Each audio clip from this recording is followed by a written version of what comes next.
ഈ മനുഷ്യൻ ഒരു പ്രേതമായിരുന്നതുകൊണ്ട് അയാൾക്ക് ഏത് വസ്തുവിലൂടെയും കടന്നുപോകാൻ കഴിയുമായിരുന്നു. എന്നാൽ അയാൾക്ക് അത് ഇതുവരെ മനസ്സിലായിരുന്നില്ല. പെട്ടെന്ന് പൂക്കൾ കൊണ്ട് അലങ്കരിച്ച തന്റെ ഒരു ചിത്രം ശ്രദ്ധയിൽപ്പെട്ടപ്പോഴാണ് താൻ മരിച്ചുപോയ വിവരം അയാൾ തിരിച്ചറിയുന്നത്. റോഡിലൂടെ പോയ വണ്ടികൾ അയാളുടെ ശരീരത്തിലൂടെ തുളച്ചുകയറി കടന്നുപോയപ്പോഴും അയാൾ തെരുവിലൂടെ മുന്നോട്ട് നടന്നു. എന്നാൽ അപ്പോഴാണ് സൈക്കിൾ ഓടിച്ചു വന്ന ഒരു ആൺകുട്ടി അയാളുടെ മേൽ വന്നിടിക്കുന്നത്. അത്ഭുതമെന്ന് പറയട്ടെ, ആ കുട്ടിക്ക് അയാളെ കാണാനും അയാളുടെ ശബ്ദം കേൾക്കാനും സാധിക്കുമായിരുന്നു. താനൊരു പ്രേതമാണെന്ന് അയാൾ പറഞ്ഞപ്പോൾ പേടിച്ചുപോയ കുട്ടി അവിടെ നിന്ന് ഓടി രക്ഷപ്പെട്ടു.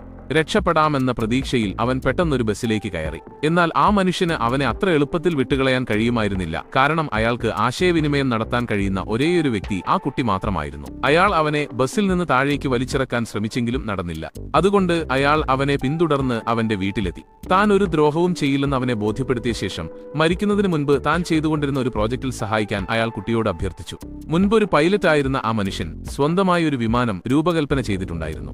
ഒരു എയർ ഷോയിൽ ആ കുട്ടി അത് പറത്തണമെന്നാണ് അയാൾ ആഗ്രഹിച്ചത്. അന്നുമുതൽ രാപ്പകലില്ലാതെ അയാൾ ആ കുട്ടിയെ പരിശീലിപ്പിച്ചു. മാസങ്ങളുടെ പരിശീലനത്തിന് ശേഷം ഒടുവിൽ ആ കുട്ടി വിമാനം പറത്താൻ പൂർണ്ണമായി സന്നദ്ധനായി. ഒരു വിദഗ്ധനെ പോലെ അവൻ ആ വിമാനം ആകാശത്തേക്ക് ഉയർത്തി. ആ പ്രേതത്തിന്റെ കൃത്യമായ മാർഗനിർദ്ദേശങ്ങളോടെ ജഡ്ജിമാരുടെ മുന്നിൽ അവനത് വിജയകരമായും കൃത്യതയോടും കൂടി നിലത്തിറക്കി. ആ അത്ഭുത വിമാനം കണ്ട് അവിടെയുണ്ടായിരുന്ന എല്ലാവരും അമ്പരന്നുപോയി. അങ്ങനെ ആ ആൺകുട്ടി ചരിത്രത്തിലെ ഏറ്റവും പ്രായം കുറഞ്ഞ പൈലറ്റായി മാറി.